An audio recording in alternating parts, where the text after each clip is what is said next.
What's up, guys? Brian Grant here of ContestChampion.com. Today I just want to share with you guys the results of my little speed test that I was doing between having Suicide Masteries and not having Suicide Masteries. If you were around this weekend and you saw my live streams, you'll know that I was doing a little bit of a gauntlet, a little speed run gauntlet.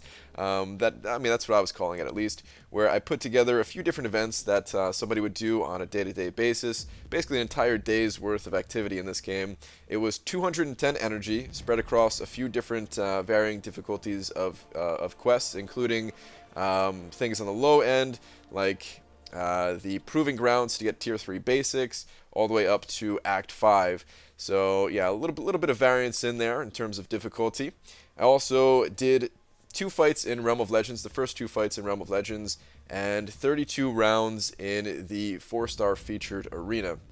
That's more than enough activity to stay in a very active alliance, actually, as you know, to meet all of the PvP minimums, the requirements for each day, you need to run about 27 rounds in the arena on average. So did even a little bit more than that.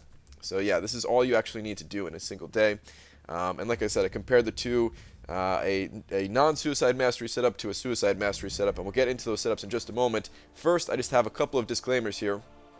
Number one, I already knew that going into it, Suicide Masteries would be faster, right? I think everybody should have that understanding that Suicide Masteries, they're going to be faster. The point is to see how much faster. If it's only a minor amount, then maybe Suicides aren't worth it. If it's something major, then maybe Suicides are a little bit more worth it than people thought. We'll see. I'll get to those results in just a moment.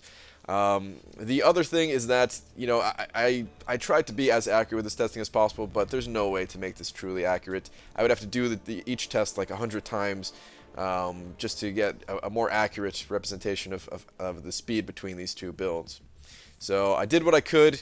It's going to give us at least some idea of the time savings. Also, it's going to give us a difference in points that we're going to get from the 4-star featured arena. So, let's get right into it. The first mastery build I have here is an endgame build that includes a lot of offensive masteries, but it does not have the suicides. So I have maxed out Assassin, I have maxed out Deep Wounds, maxed out Glass Cannon, 3 out of 3 in Pierce, and 2 points in Courage as well. This is a lot of offensive masteries in here. It doesn't have the suicides, like I said, but it's about as much damage as you're going to be wanting to do without having the suicides active. In terms of defense, I only have 4 out of 4 in block proficiency and 3 out of 3 in recovery. And utility, I have 5 out of 5 Mystic Dispersion, and then some of the the stunning masteries here.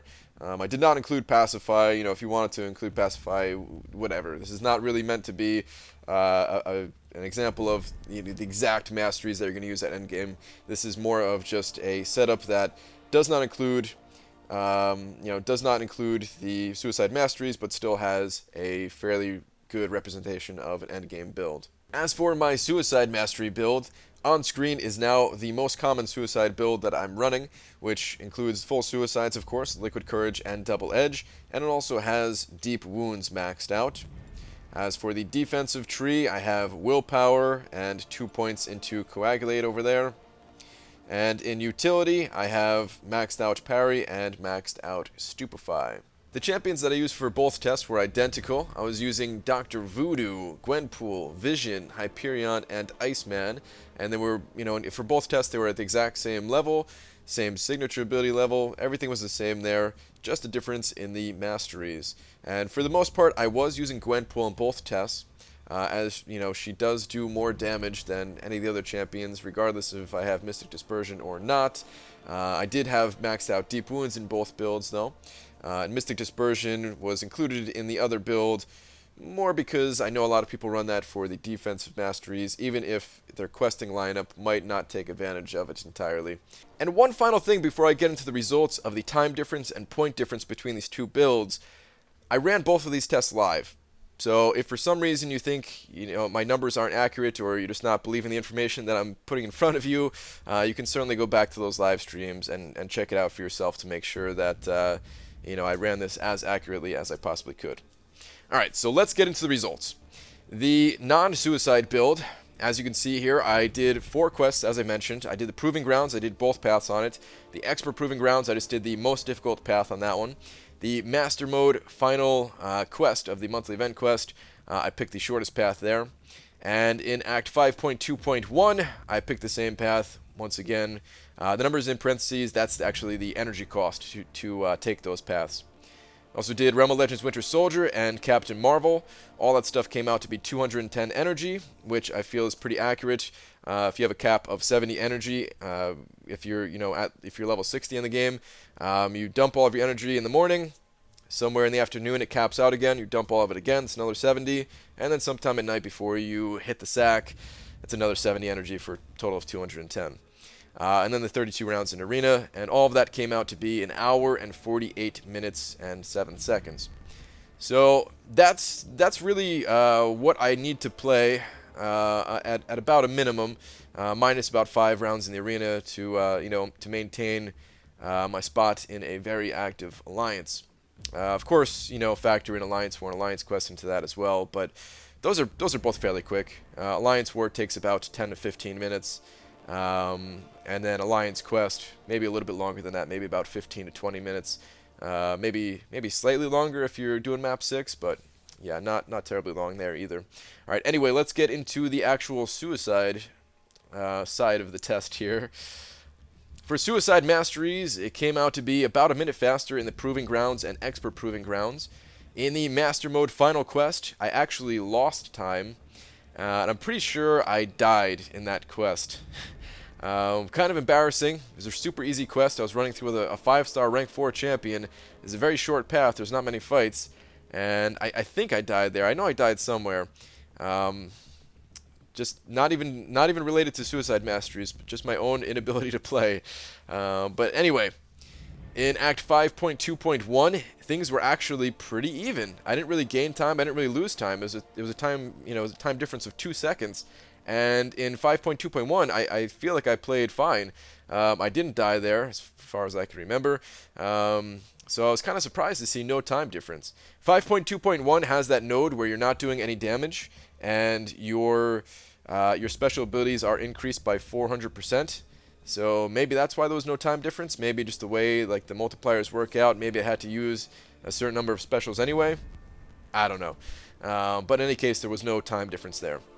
And Realm of Legends Winter Soldier and Captain Marvel, I saved about a minute on both of those fights.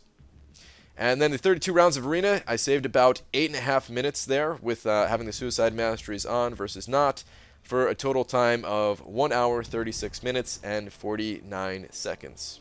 Did you guys think I'd make it through an entire video without cutting to a spreadsheet? Yeah, right. It's time to check out the Arena speed test results. One of many speed tests that I've done in the past. But anyway, I ran with 15 5-star champions, 81 4-star champions for a total of 32 teams.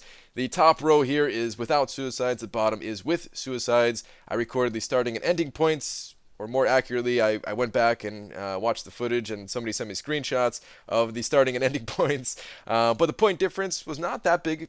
It was only about 50,000 point difference. The time difference, however, this is where you can start to see that real savings.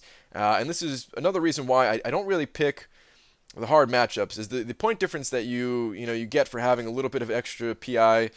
Same thing for your synergies. It's really not that big of a deal. It's the time difference that makes the suicides what they are. And that's why I always pick the easiest matchups as well. So in both of these cases, I did pick the easiest matchups. I did not include synergies, and it came out to be 72.5 minutes versus 65 minutes. The points per second was 216.7 versus 253.84, which means that to get all of the milestones in the 4-star featured arena, it would take me about 5.1 hours versus 4.4 hours in the suicide test. It's about a 45-minute difference here. As you can see, 308 to 263. So 45-minute difference. And that is kind of significant. 45 minutes less time spent in the arena to get the same exact rewards. That's kind of a big deal. Like this arena, it actually takes a long time to get all the milestones. You can see here in a previous test that I did, this was a test that included a beginner setup, an intermediate, and an endgame setup, but this was for the old 4-star arena, which is basically the 4-star basic arena at this point. And with the suicide build with an endgame build. I was actually able to get through there in 103 minutes. This 108 was like some kind of estimate thing that I was doing, but I got through there in 103 minutes. It was 242 points per second, which is just a little bit slower than, or a little bit less points per second than I'm able to get now, mostly because I'm throwing in 5-star champions. I actually did this faster back then too. This test I did without streaming, so it's possible that if you're not streaming, you can go a little bit faster than this.